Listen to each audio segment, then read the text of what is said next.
Did you see the really jumping all over the place? Did you see the Barcia Anderson situation? Yeah, weird. Did you? Super weird. He's like trying to like. Well, was his leg stuck in the bike? Yeah, Okay. yeah. I think his boot was caught. Yeah. So he's trying to like get it out. Everyone was like, "Dude, what is happening?" Like this. You didn't know where to look. So watching it on So, TV, if you watch it back on TV, they had found each other maybe in a moto earlier than that or earlier on in that race. And anytime you see those two together, it's like, oh, okay, what's gonna happen? Like you just get excited because they both ride exactly the same way, where it doesn't matter who you are, they're gonna pass you unnecessarily rough, and they'll look for any opportunity. Like God forbid you pass them, in any way. Like they'll look for any opportunity to come back at you.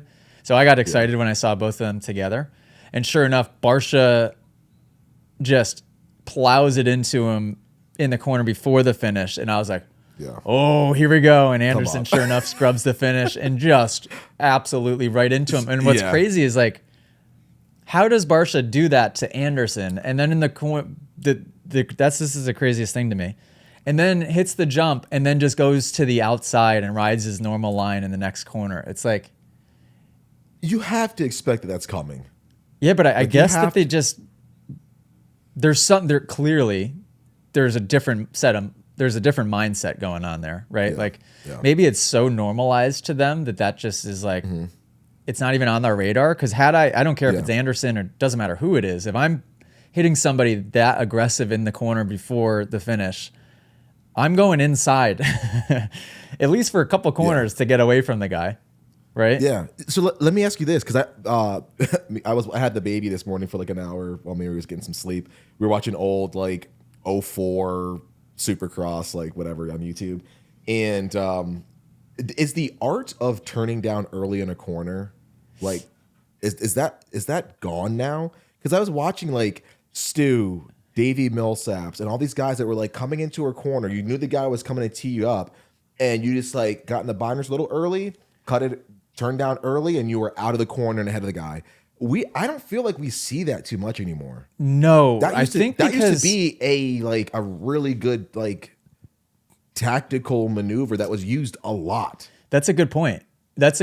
I mean, you would see that's how people passed each other back in the day almost. Yeah. Especially on like two strokes. I feel like that was like a Supercross how you would pass a guy. Exactly. I don't know if it became so normalized that just it's like it's too readable. That's the thing is you saw it actually, if you go back and watch it on TV, a lot of guys tried to do that last night and it actually, it almost never worked. So let me think off the top of my head. I know it was a Deegan one and I forget who Deegan was with, but he tried to do the square up and cut under, but the other person read it too quickly. It completely depends on who is where.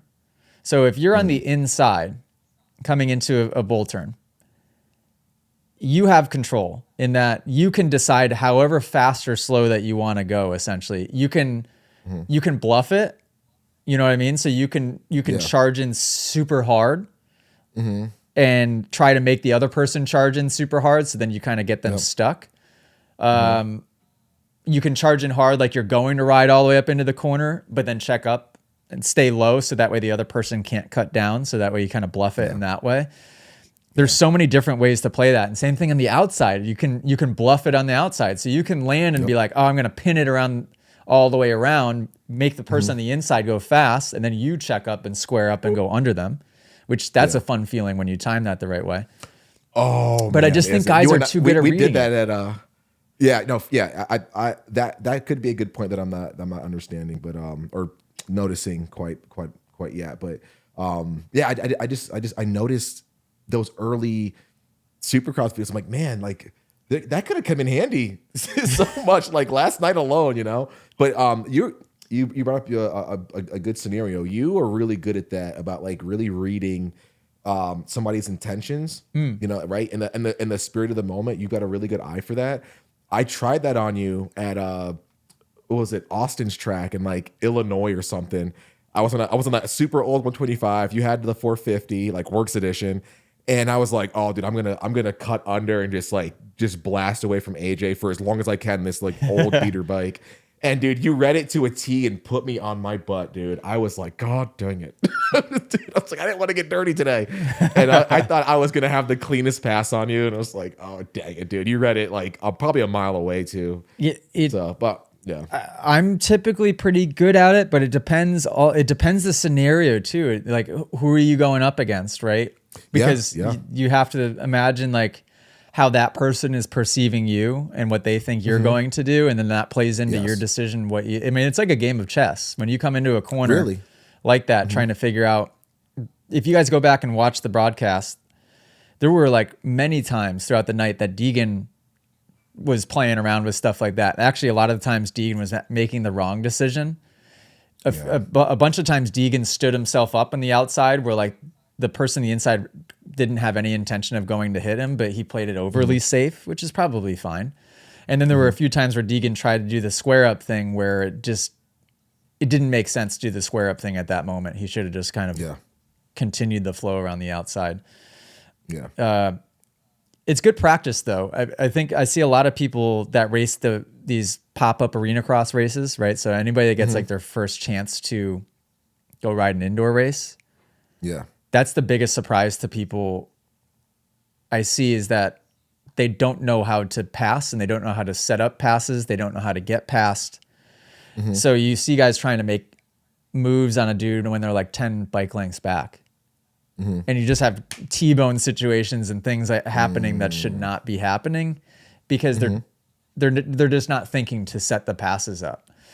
It takes you got to take some deep breaths and calm yourself down when you're in a stadium and the bikes are so loud because it's ricocheting off the walls, and it doesn't matter especially if there's Yamahas out there, it's when a bike's across the track, it sounds like it's literally on top of you. Yeah. Yep. It creates so much anxiety. People just make short-sighted bad decisions. Yeah. Certainly less so in Supercross, but like pro Supercross. But when I watch those arena cross races, holy cow. Nuts. Just some weird decision making going on. If you guys enjoyed this podcast clip and you want to listen to full episodes, you can do so on Spotify and Apple Music. If you want to send in your own video submission, you can join us in the Moto Academy family inside of the Moto Academy app by just going to themotoacademy.com. That's also where you can sign up for a class. Okay, guys, see you next episode.